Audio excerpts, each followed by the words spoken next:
Bom dia. Em primeiro lugar, agradeço o convite para estar aqui, parabenizar aí pelos 21 anos, e acho que é muito importante disseminar conhecimento, novas tecnologias, e é o objetivo que vocês estão alcançando muito bem. Tá? Bom, vou falar sobre um tema de durabilidade focada num determinado produto, que seriam as mantas de EPDM. Tá? Já foi falado, bastante discutido um pouquinho sobre a norma, né, mas é só salientar a parte de estanqueidade, como é evidente que o problema de falha de impermeabilização, nós temos um problema de degradação da obra. A maioria dos materiais de construção sofre um processo de degradação com a presença de umidade. Tá? E também já foi citado pelo Zé Miguel sobre a vida útil da edificação, sobre a vida útil de projeto. Então, hoje existe uma responsabilidade do incorporador de contratar uma empresa de projeto e definir a vida útil de vários sistemas, a própria estrutura e os outros componentes da edificação. Agora, o que acontece com o projetista? Ele vai ter que definir uma vida útil de impermeabilização. Onde é que ele vai buscar essa informação? Onde é que ele vai buscar esse conhecimento? Se ele vai ligar para um fabricante, quanto dura o teu sistema de impermeabilização? De repente o cara fala, não, é a vida inteira. Eu me lembro de um produto impermeabilizante que ele falava que a vida útil era infinita do produto, que esse produto dura o resto da vida. Então isso não é verdade. Então muitas vezes existe a dúvida de quanto é. Como é que eu vou buscar essa informação? A própria norma diz. Eu vou buscar dados históricos de desempenho de produtos ou de ensaios de envelhecimento acelerado. Ou chamar a velha guarda aqui, né, o George, a Thaís não, tá certo? Eu tenho 42 anos no mercado de impermeabilização, então, pelo meu conhecimento, pela minha vivência, eu posso dizer o que dura muito, o que não dura. Tá? E isso é um desafio hoje para quem realmente está fazendo o projeto. Então, o certo, o correto é buscar a experiência de quem é projetista de impermeabilização, que está no meio da atividade de impermeabilização, estuda, pesquisa e tem condição e capacidade de fazer um projeto buscando aquela determinada vida útil. Um engenheiro, um arquiteto projetista de uma edificação não vai ter condição de saber quanto dura aquilo. Vai depender ou de um apoio de um projetista de impermeabilização ou um apoio de um fabricante idôneo que vá falar as verdades e não falar o que ele quer falar para vender. Também, não citando de uma forma geral, mas só citando um pedacinho dela, se você olhar aqui, a própria norma diz que, por exemplo, a impermeabilização de uma laje é possível escolher entre uma infinidade de técnicas e materiais. Alguns, pelas suas características, podem ter vida útil de projeto de 20 anos, sem manutenção, e outros não mais do que 5 anos. Evidentemente, as soluções têm custo e desempenho muito diferentes ao longo do tempo. Agora, se você vai adotar um sistema de impermeabilização que vai durar 10 anos, por exemplo, tá? E você tem o custo de uma impermeabilização dentro de um orçamento de uma obra entre 1% a 2%, como a gente consagra isso há muitos anos. Se você tiver que a cada 10 anos refazer a impermeabilização, e o prédio tem vida útil mínima de 50 anos, você vai fazer 5 vezes a impermeabilização. Significa que você vai ter que quebrar um piso acabado, refazer a impermeabilização, recolocar um piso ou refazer uma piscina, assim por diante. Isso é viável economicamente? Não. Isso é viável no que tange a sustentabilidade? Não. Por quê? Porque você está consumindo um material que gerou apropriação de materiais da base, custos de fabricação, CO2 que foi para a atmosfera no processo de fabricação daqueles materiais, e em curto prazo de tempo você vai ter que substituir. Então, se a gente vai pensar em vida útil, não seria alguma coisa razoável. Tá? O que acontecia, eu acho que a norma de desempenho está mudando um paradigma. O que acontecia antigamente? Você gastava pouca coisa no projeto, na incorporação do edifício, e jogava bomba de manutenção com custo muito alto para o condomínio. Então, vazava tudo, tinha problemas de fissura, pintura, revestimento de fachada, um monte de patologia. Eu mexo com patologia, conheço muito bem esse assunto. Então, você tinha um custo de condomínio muito caro. tá? Para bancar fundo de obra para ficar fazendo a manutenção do edifício. O que a gente quer buscar é justamente uma inversão de custos. Você investir mais no projeto daquela edificação, de tal forma a garantir um custo de manutenção o menor possível para o usuário, quem está comprando apartamento. Eu conheço casos que já me contaram que, pelo caso de ter fundo de obra, o fundo de obra é mais caro do que a manutenção do condomínio em si, dos funcionários, elétrica e tudo que tem lá no dia a dia de área comum. É um absurdo você ter um fundo de obras muito grande, tá?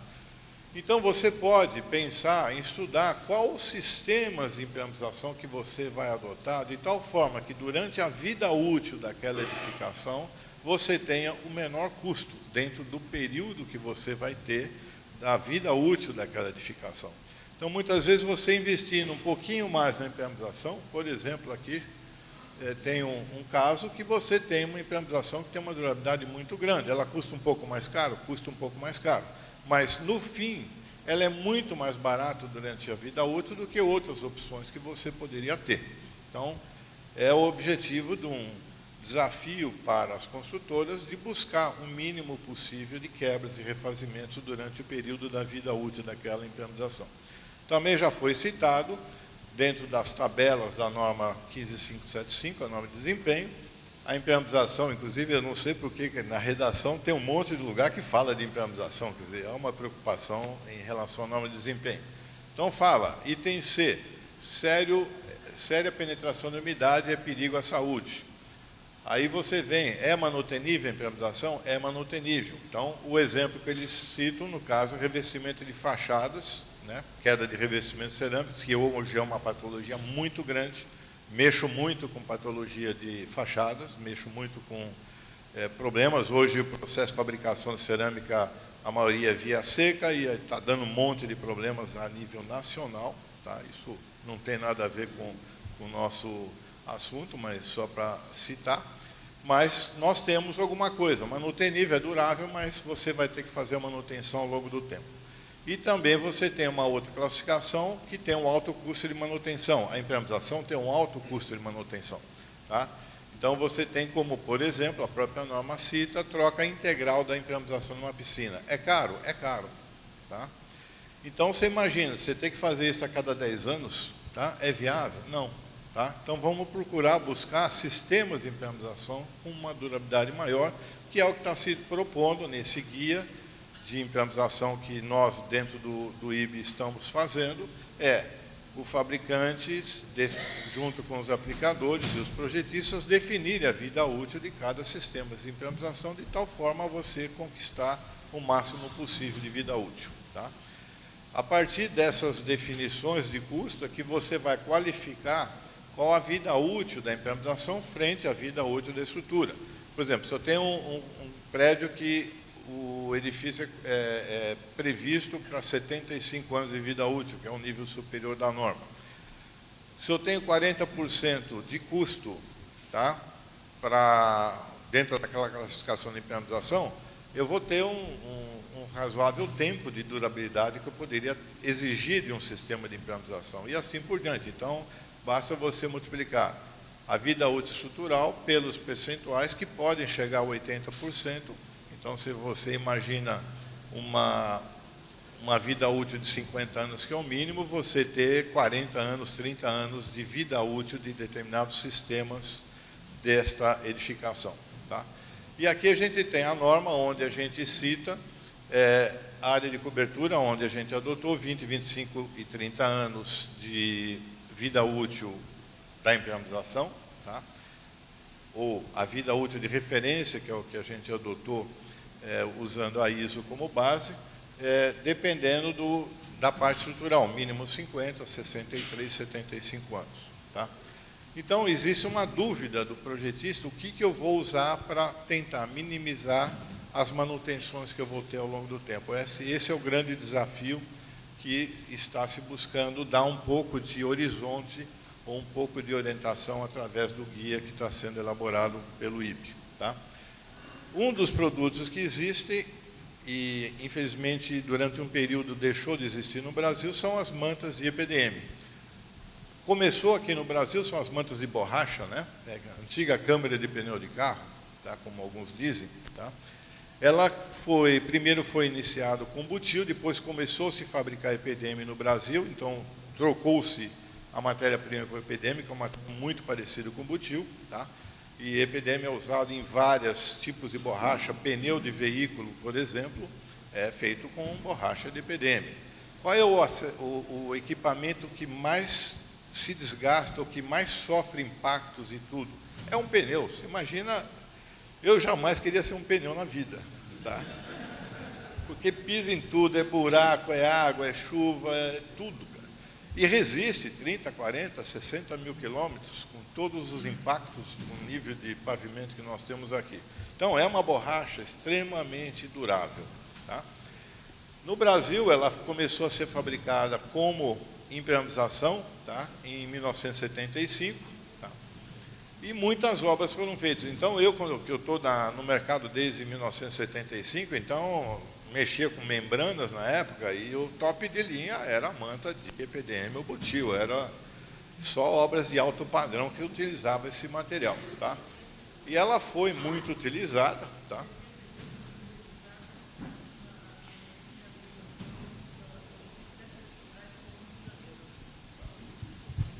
Em 1972, as mantas de EPDM foram usadas na cobertura do prédio sede da Petrobras, ali na Avenida Chile.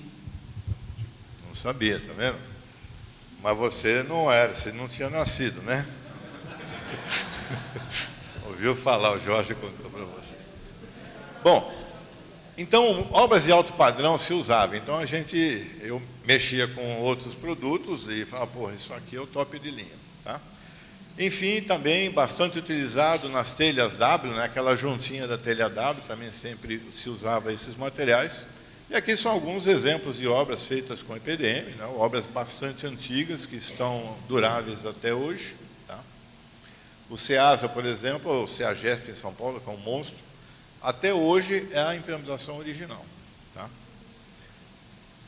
Algumas obras hidrelétricas era padrão. Não tinha obra de hidrelétrica que não existisse especificação padrão de manta de EPDM, porque se buscava muita durabilidade e dificuldade de se fazer manutenção. São algumas obras aí de hidrelétrica que eu consegui resgatar algumas informações, tá? São obras realmente de infraestrutura muito, muito interessantes. Lagoas de decantação de lixívia, lagoa de bauxite, só essa obra, são mais de 250 mil metros quadrados de EPDM. Tá? Enfim, são obras aí para algumas aplicações. E aplicação em pré-moldados também, essas juntas de pré-moldado aqui que são utilizadas, né? As juntas, a emenda das telhas tipo W, né? A emenda, a junta de dilatação entre as telhas também é bastante utilizada. Bom, eu tinha informação da minha experiência, da experiência de colegas aí que já usaram EPDM, já usavam butil, mas eu falei, pô, eu preciso buscar um pouco mais de informação. O problema desse país, o Brasil, é que nós não pesquisamos. Nós não fazemos, assim, aquelas pesquisas de longo prazo. E isso é uma coisa que nos dá, assim, sei lá, eu quero fazer uma pesquisa, eu tenho que pedir dinheiro, vou lá no laboratório, no IPT, Focombal, etc. Eu quero pesquisar e muitas vezes tem que gastar 50 mil reais em ensaio, meu diretor fala não. Por quê? Porque a gente é técnico, o Emílio é outro que gosta de fazer pesquisa, e fala, pô, eu tenho que ter verba, e não tem esse incentivo, tá, de se desenvolver pesquisas no Brasil. Tá? Algumas informações que eu consegui ter aqui no Brasil, por exemplo, o Congresso. Foi retirada a impermeabilização, agora está sendo reformado o Congresso, devia reformar o que está os usuários, e não o interno. E foi retirada a manta que tem aí, na época era uma manta de butil, eu imagino, né, pela época, mas para vocês verem uma durabilidade desse material, eu consegui uma amostra de museu, vocês me devolvam, por favor. Isso aqui é uma manta nova e uma manta com 40 anos. Estanque, não estava vazando. É a reforma que obrigou o pessoal a refazer. Eu vou passar aí para vocês verem, por favor, me devolvam. Eu vou botar um quadrinho lá. Tá? Então, quer dizer, você consegue fazer impermeabilizações duráveis? Tem um exemplo aí. Tem uma outra laje, tá? Eu testei essa manta, né? Eu recebi um pedaço maior, pedi para o laboratório fazer testes, eu não tinha amostra suficiente para fazer toda a bateria de ensaios, mas vocês terem uma ideia. Especificação mínima da norma é 0,8 milímetros, ela tem 1 milímetro, tudo bem, a norma pede 0,8, 1 milímetro, 1,2.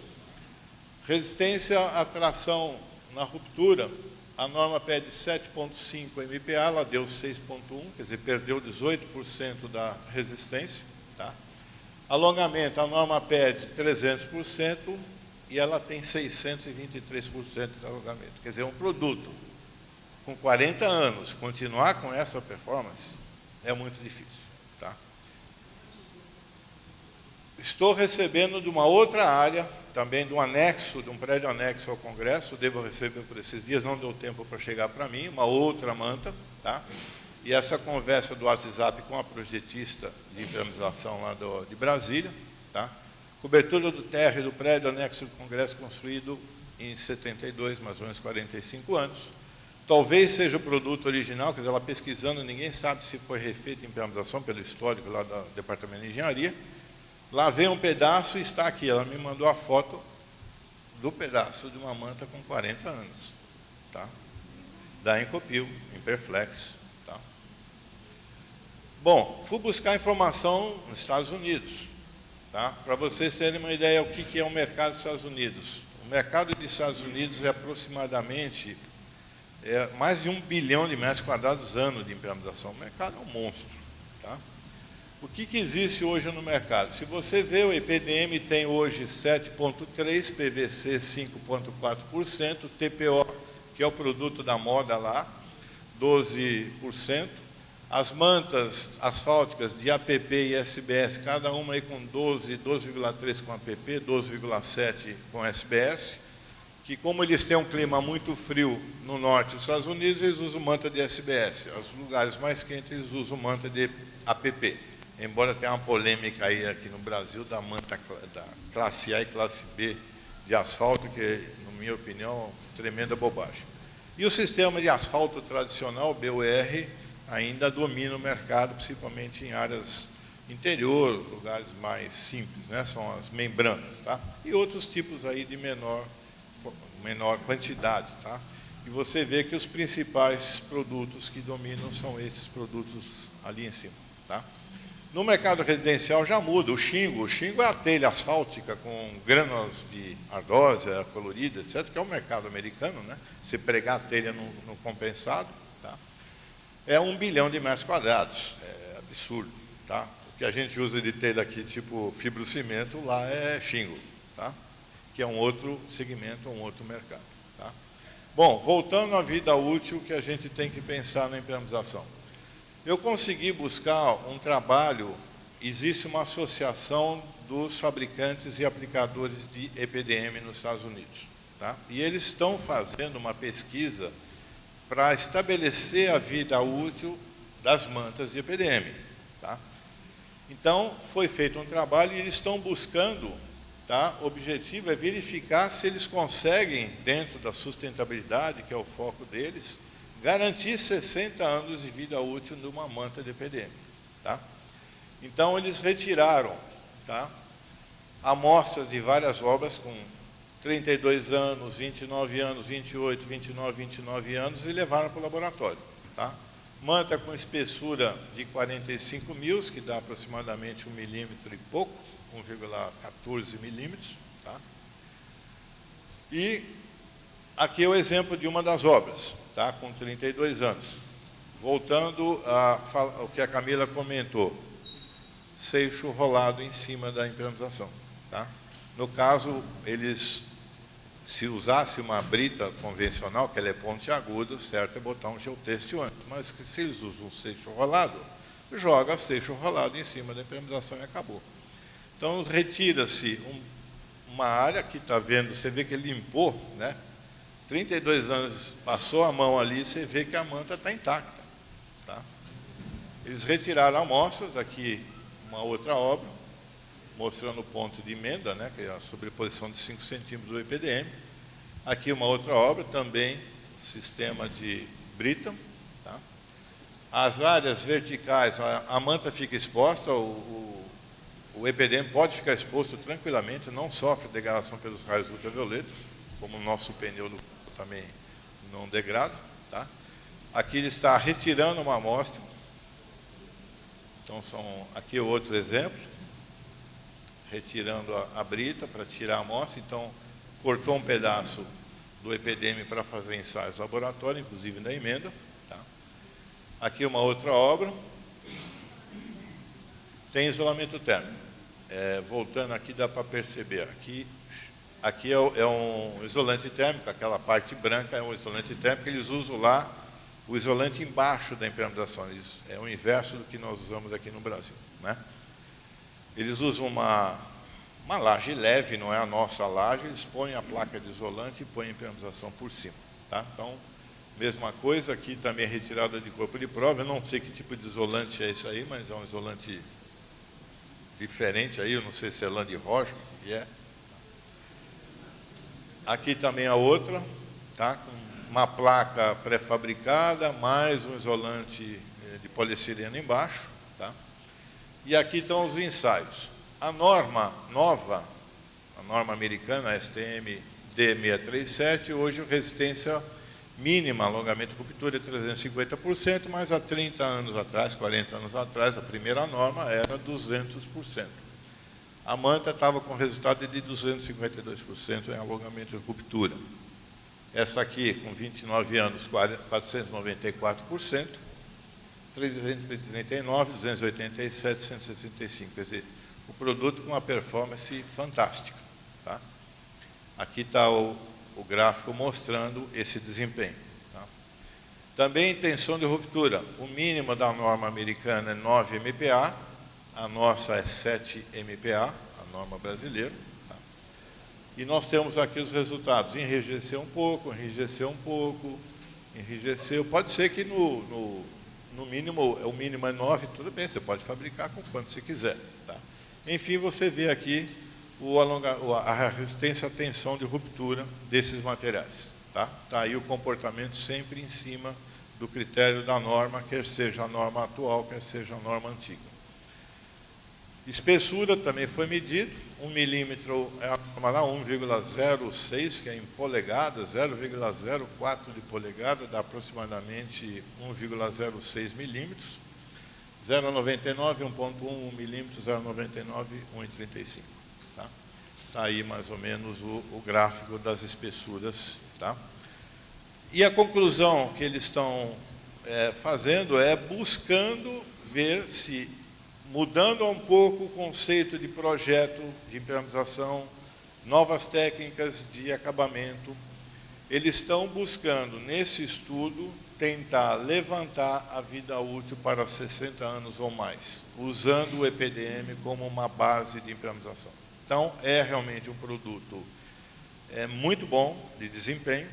Ele deixou de se fabricar, existiam 2 fabricantes no Brasil, Impermeável e Incopil, eles, infelizmente, talvez uma estratégia diferente da forma de vender o produto, quiseram competir com manta asfáltica, que domina o mercado brasileiro, domina o mercado no mundo inteiro, e começa a baixar custo e entrar em guerra, margens muito baixas e realmente não tem companhia que muitas vezes consiga resistir. Infelizmente, essas 2 empresas encerraram a atividade.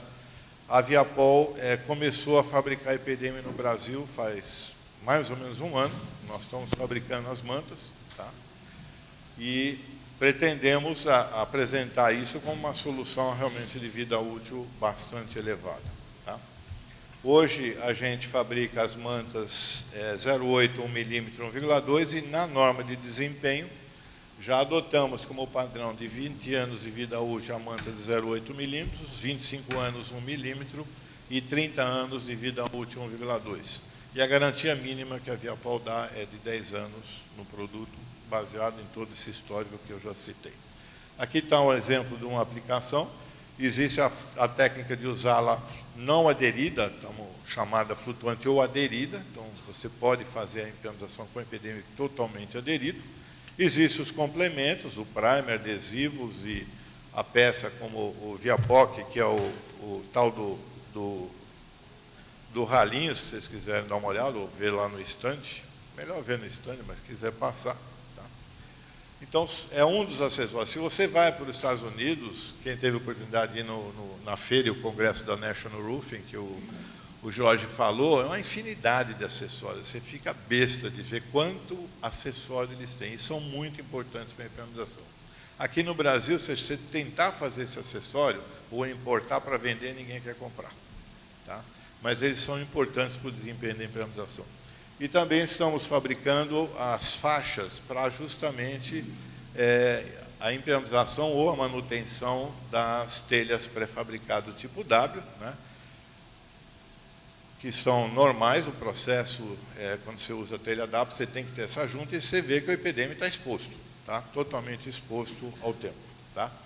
Uma novidade que nós trouxemos, o processo de colagem das emendas de EPDM é um bocado complicado. Você tinha que aplicar um adesivo, aí pôr essa fita de caldeação semi-vulcanizada, dar outra demão de adesivo na fita, dar outra demão no EPDM, esperar a colagem ao toque, secagem ao toque, aí fazer a colagem com rolinho. É um negócio complicado.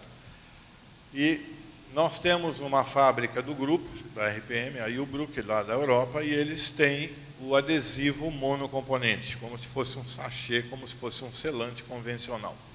Então, é bastante prático para refazer. Você vê aqui é um refazimento de uma telha, né, de uma junta de uma telha, sem tirar a telha antiga, você não precisa arrancar, faz em cima, uma faixa mais larga, você aplica com o selante, um cordãozinho de selante, vem com a espátula, espalha para ficar com 5 centímetros, que é a emenda, tá?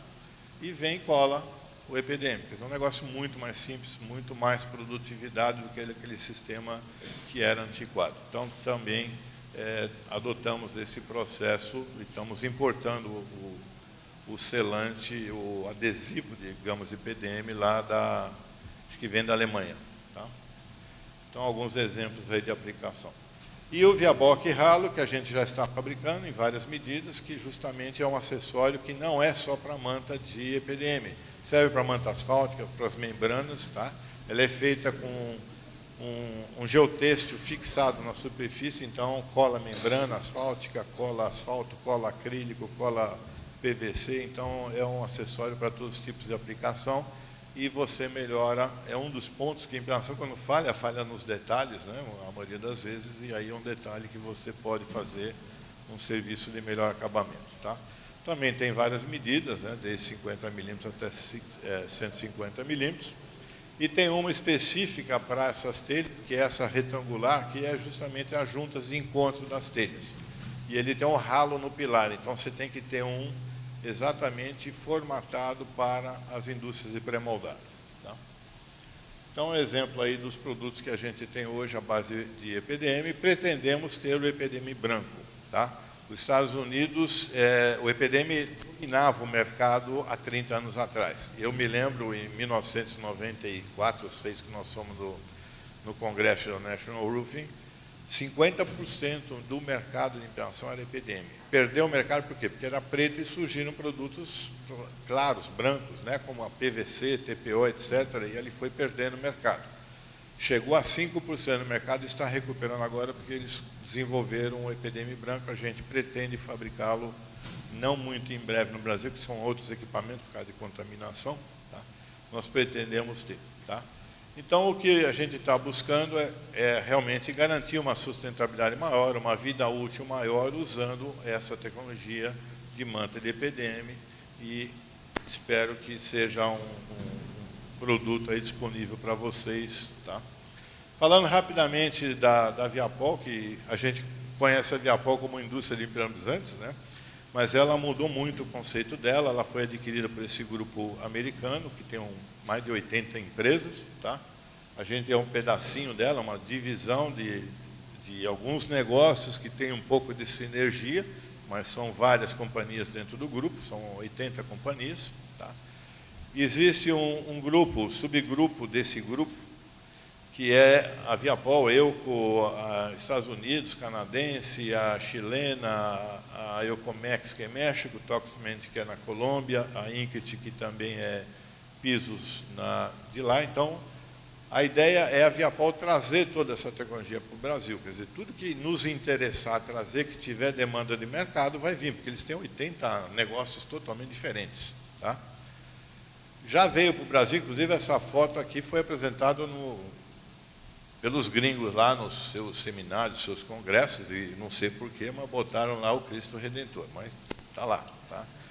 Então, já veio para o Brasil a Carboline, que é anticorrosivos e tintas intumescentes, já veio a Trenco, que é impermeabilizante à base de poliuretano, já veio a Flowcrit, que é pisos industriais, já veio a Euclid, que é aditivos de concreto, e as fibras. As fibras a gente ainda não fabrica no Brasil.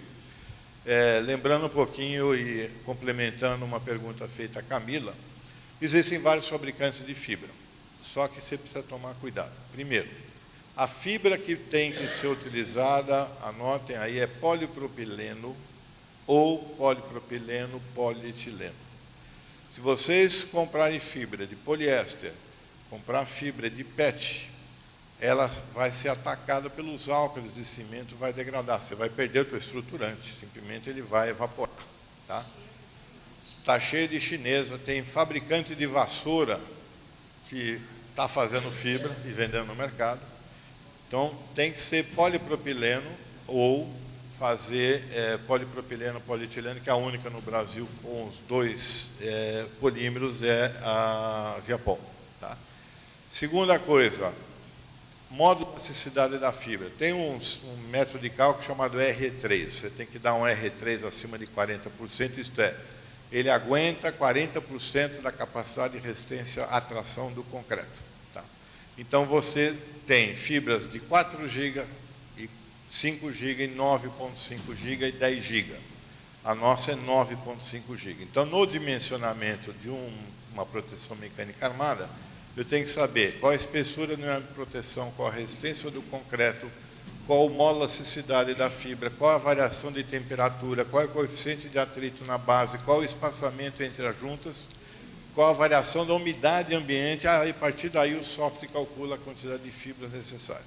Nós temos um departamento com calculista dentro da Viapol justamente para dar esse apoio técnico, se necessário. Tá? Essas aqui são as 3 fábricas novas, né? A Flowcrit, que é pisos, a Carboline anticorrosiva, é essa planta aqui, a planta do Vulcan. Nós estamos fazendo polímero de poliuretano no Brasil, não estamos comprando pronto, então é a cadeia vertical. A fábrica da Viapol hoje é muito grande. Quando ela começou, era esse prédio aqui, que fazia manta asfáltica, e hoje nós temos 10 fábricas dentro da empresa. Tá? Então, uma companhia que cresceu muito ao longo do tempo e pretendemos trazer mais novas tecnologias para cá. Esse é o projeto chamado 2025, trazer todas essas companhias do grupo para dentro da Viapol. Tá? O que eu tinha para apresentar a isso, agradeço e estou à disposição. Obrigado.